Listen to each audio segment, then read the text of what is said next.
450 euros para el 7% de la plantilla, 0 euros para el 93% de la plantilla, cuando obviamente en los juzgados, como todo el mundo que haya asistido lo sabe, se trabaja en equipo, ellos tienen su función y ella su función de dirección, pero somos los funcionarios de a pie, digamos, los que realmente sacamos adelante el trabajo. Tras su huelga, los letrados de la Administración de Justicia han logrado una subida de sus retribuciones de 450 euros. Ahora la movilización la han iniciado los funcionarios de esta misma Administración. Son 165 los que están llamados a realizar una huelga en los juzgados de Ceuta, 45.000 a nivel nacional, lo que supone un 93% del personal de esta Administración en todo el territorio nacional. Con estos paros que se producen desde este lunes, entre las 10 y la 1 de la tarde todos los días, los funcionarios exigen la paralización de la Ley de Eficiencia Organizativa hasta que se pueda llegar a un acuerdo con los sindicatos, ya que, según denuncian, esta ley perjudica a los trabajadores. Buenas tardes, noticias en la televisión pública.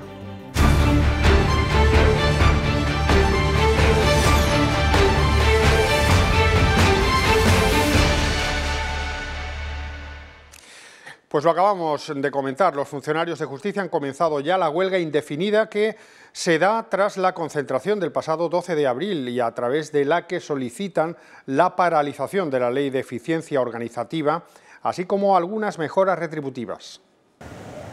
165 funcionarios son los llamados a realizar la huelga de justicia en Ceuta, un número que llega hasta las 45.000 personas a nivel nacional, lo que supone un 93% del personal de la Administración de Justicia en todo el país. Con estos paros que se producen desde este lunes entre las 10 de la mañana y la 1 de la tarde, de lunes a viernes, los funcionarios exigen la paralización de la Ley de Eficiencia Organizativa, ya que, tal y como han denunciado, conllevan numerosos perjuicios a los trabajadores, además de la reducción de miles de puestos de trabajo en la Administración de Justicia. Instrumentos para la movilidad forzosa del personal que podrá ser trasladado, si se aprobara la ley como está, a cualquier otro centro de trabajo o asignarle funciones de cualquier otro centro de trabajo sin necesidad de una modificación de las relaciones de puestos de trabajo. Y por último, no se asignan funciones concretas a cada puesto de trabajo, sino que son funciones que día a día te irán encomendando según la carga de trabajo que haya en los diversos órdenes jurisdiccionales. La huelga se da tras la que ya llevaron a cabo los letrados de la Administración, que acabó con la subida de 450 euros en sus salarios, por lo que los funcionarios también reclaman aumentos en sus nóminas. 450 euros para el 7% de la plantilla, 0 euros para el 93% de la plantilla, cuando obviamente en los juzgados, como todo el mundo que haya asistido lo sabe, se trabaja en equipo, ellos tienen su función y ella su función de dirección, pero somos los funcionarios de a pie, digamos, los que realmente sacamos adelante el trabajo.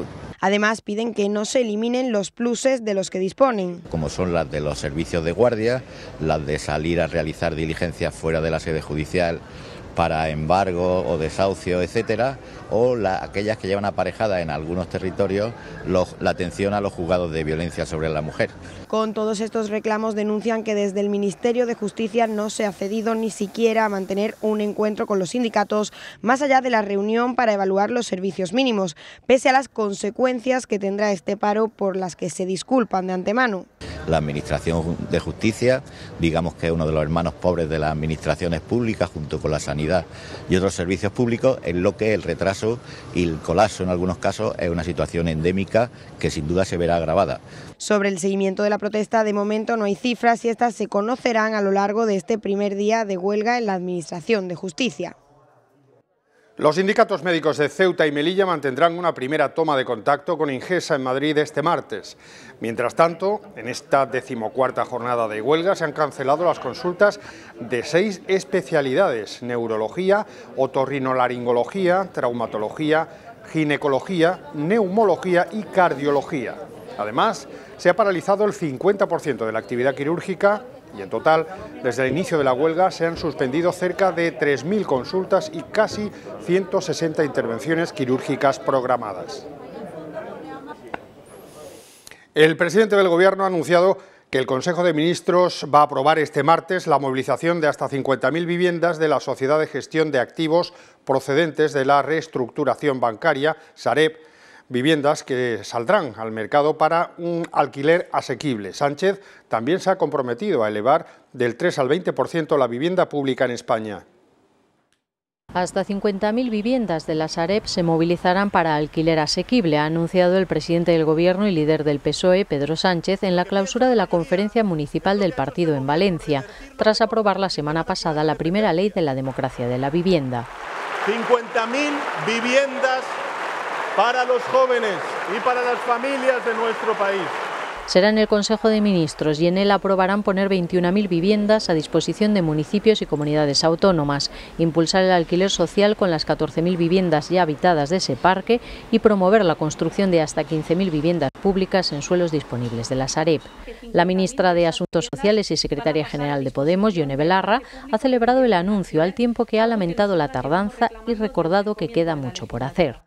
Una muy buena noticia que ojalá hubiera llegado antes y desde luego pensamos que no solo estas 50.000, sino todas las viviendas que están en la Sareb deberían formar parte de ese parque público de vivienda en alquiler. Además, Sánchez se ha comprometido a elevar del 3 al 20% la vivienda pública en España, pues considera que es la mejor manera de controlar la evolución de los precios y garantizar una mayor accesibilidad a la vivienda.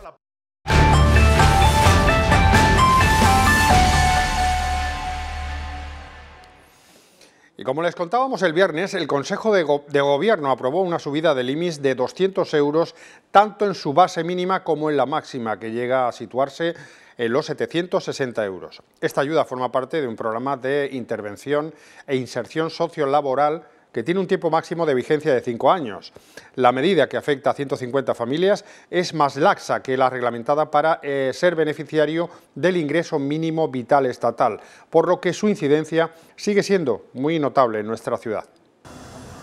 Unas 500 personas reciben en Ceuta el ingreso mínimo social, el conocido como IMIS, cuya cuantía ha sido aumentada por el Gobierno de la ciudad en 200 euros, dejando la cuota mínima en los 600 y la máxima en los 760 euros.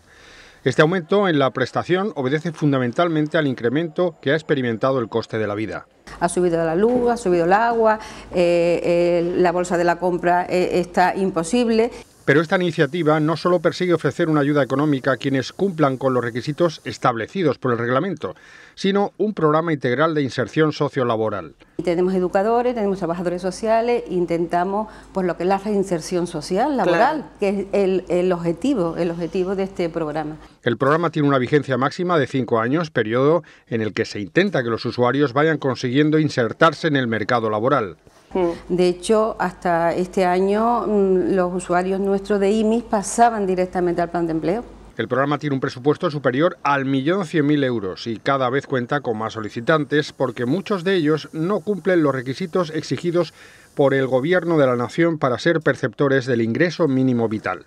Esta casuística suele tener que ver con personas que, estando en paro, han estado trabajando recientemente.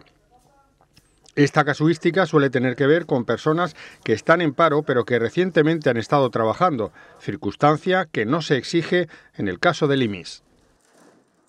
La autoridad portuaria ha informado de que debido a las obras que se están llevando a cabo en la estación marítima no se podrá hacer uso del aparcamiento desde mañana martes hasta el inicio de mayo, por lo que desde el ente portuario piden disculpas a la población. Y después del intento de entrada ilegal a través de la valla fronteriza del pasado viernes, la Asociación Unificada de la Guardia Civil ha mostrado su preocupación por la violencia empleada por los migrantes. Pide además cooperación con los países de origen, tránsito y destino de estas personas y una escrupulosa defensa de los derechos humanos. La Asociación Unificada de la Guardia Civil ha mostrado su preocupación por la violencia empleada por los subsaharianos en el último intento de entrada masiva del pasado viernes en Ceuta. Según esta asociación, las fuerzas de seguridad marroquíes tuvieron que actuar con contundencia porque el numeroso grupo de subsaharianos iba armado con palos y emplearon para disuadir a los agentes ácido, heces, orina y también el lanzamiento de piedras. El resultado de esta intervención fueron más de 40 soldados marroquíes heridos, 10 de ellos de gravedad y al menos otros 2 en estado crítico. También resultaron heridos numerosos inmigrantes y detenidos 40 de ellos durante los enfrentamientos y 30 subsaharianos más interceptados posteriormente en las batidas efectuadas en la zona. Así las cosas, la Asociación Unificada de la Guardia Civil solicita al Gobierno central que impulse políticas para una inmigración segura y ordenada, firmando acuerdos de cooperación con sus países de origen, tránsito y destino, para evitar así que estos seres humanos sean víctimas de la trata de personas, y se inste a los organismos internacionales a una mayor implicación en la frontera sur de Europa. Para la asociación es fundamental la cooperación internacional en la lucha contra las mafias que trafican con seres humanos, que son en definitiva las que organizan los desplazamientos para luego ejecutar con violencia estos saltos masivos. Por último, la Asociación Unificada de la Guardia Civil exige unas fronteras seguras, con escrupulosa defensa de los derechos humanos y la integridad física y moral de las personas, una coordinación eficaz con las autoridades marroquíes, como la demostrada en el último episodio, suficientes recursos humanos y materiales, seguridad jurídica y unos protocolos de actuación claros, sobre todo cuando la colaboración de las fuerzas de seguridad marroquíes no sea la deseada y sea la propia Guardia Civil la que tenga que intervenir.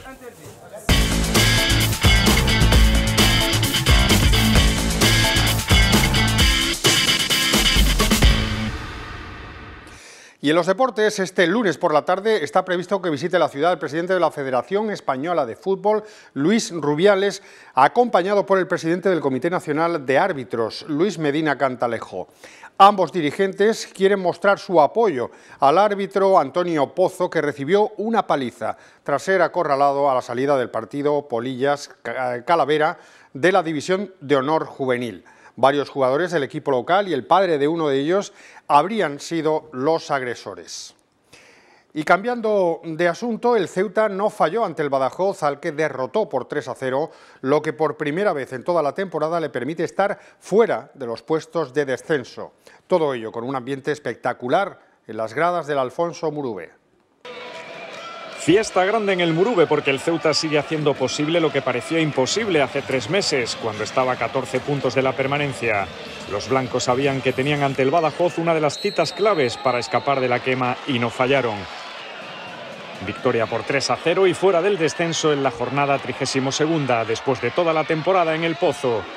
Los 5.000 espectadores que acudieron al Murube vibraron con su equipo, al que volvieron a llevar en volandas hacia la victoria.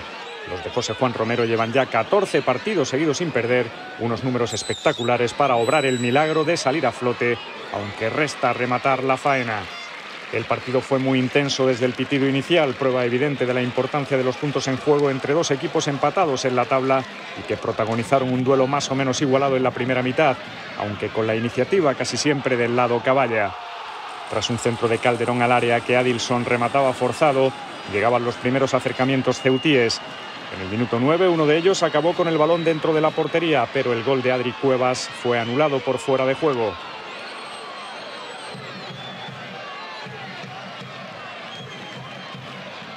El Ceuta reclamó penalti por mano de Pérez Acuña tras un centro de Jota.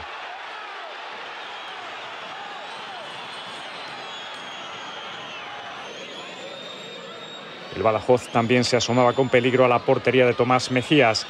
Carlos Calderón remataba flojo desde la frontal una asistencia de Gorka y el portero madrileño del Ceuta se hacía con el esférico. En el minuto 39 el Ceuta reclamaba otro penalti por mano de Juanmi tras un centro de Adri Cuevas dentro del área, lo que terminaba de indignar a la afición caballa.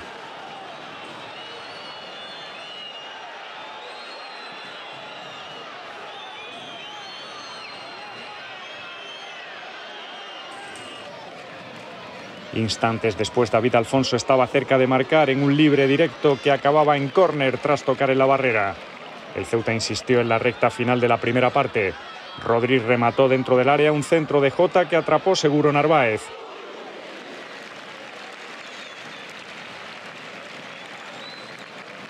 Y una volea posterior de Reina se iba desviada por poco. Sin goles se llegaba al descanso.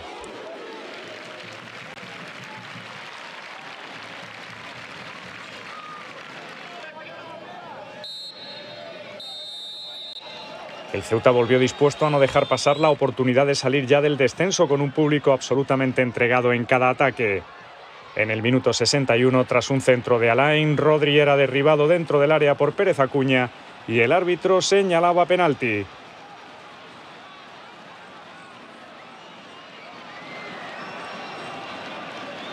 El ariete del Ceuta engañaba a Narváez desde el punto fatídico y ponía a su equipo por delante en el marcador. El 16º gol en la Liga del Pichichi del equipo blanco y de toda la categoría.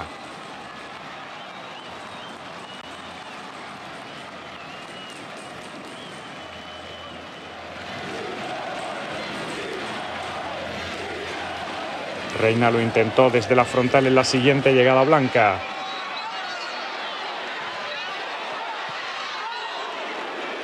Y en el minuto 69, Julio Iglesias, tras dejada de Rodri, marcaba un golazo desde fuera del área que desataba la euforia en el Murube.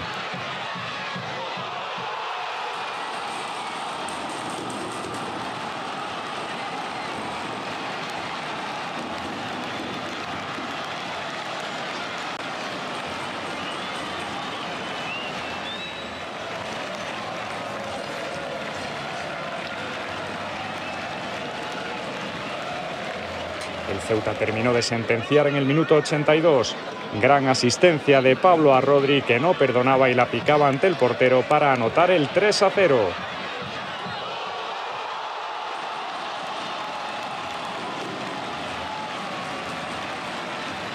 Su 17º tanto liguero, 20º de la temporada, contando los 3 que marcó en la Copa del Rey. Los gritos de Rodri, quédate, sonaban con fuerza en las gradas del Murube.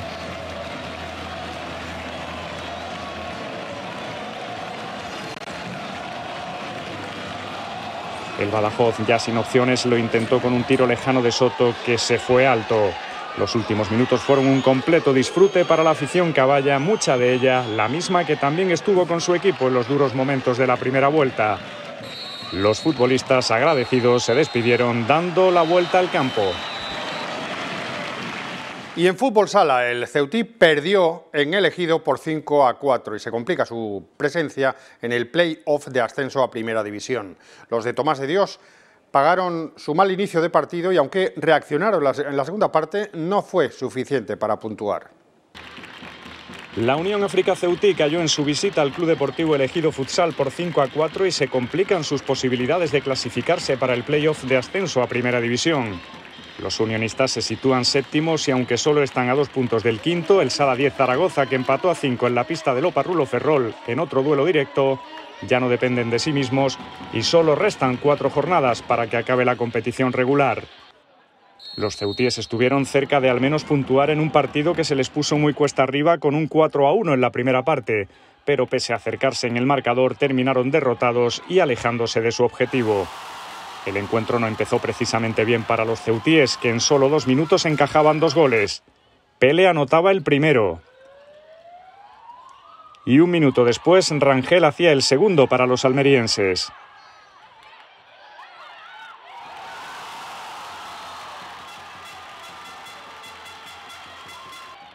El Ceutí no lograba rehacerse y en el minuto 8 recibía el tercero, obra de Nacho Gil. Y en el 12 otro golpe para los de Tomás de Dios. Alex Motos colocaba el 4-0 en el marcador. El panorama pintaba muy negro para los ceutíes.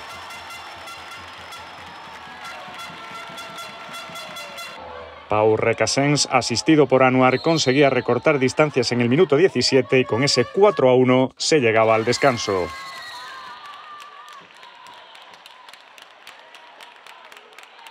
El comienzo de la segunda parte fue la otra cara de la moneda para el Ceutí. En el minuto 22 los blanquinegros lograban ponerse con un 4-3 en contra. Primero marcaba Hugo Alonso, solo dentro del área tras un saque de esquina de Everton. Y luego Manu Orellana tras asistencia de Anuar en una bonita jugada. El equipo de Tomás de Dios volvía a meterse de lleno en el partido.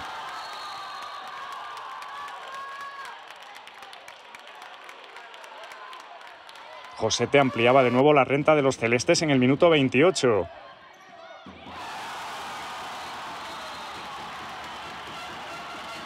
Pero el Ceutí respondía 4 minutos más tarde con un gol de Joaquí que le devolvía la emoción al choque y aún con mucho tiempo por delante.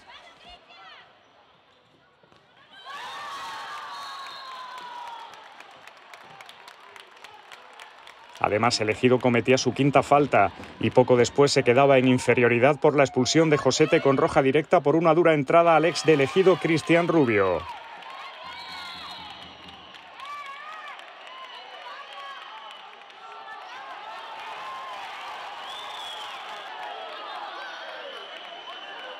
Sin embargo, el ceutino iba a ser capaz de aprovechar los 2 minutos en superioridad numérica.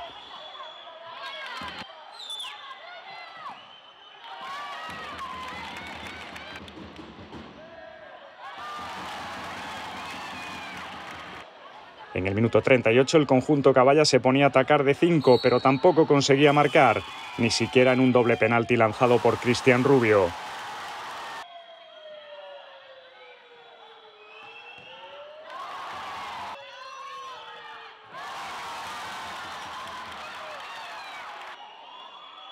Así terminaba el partido con una dolorosa derrota para un ceutí al que se le ha puesto más caro entrar en el playoff.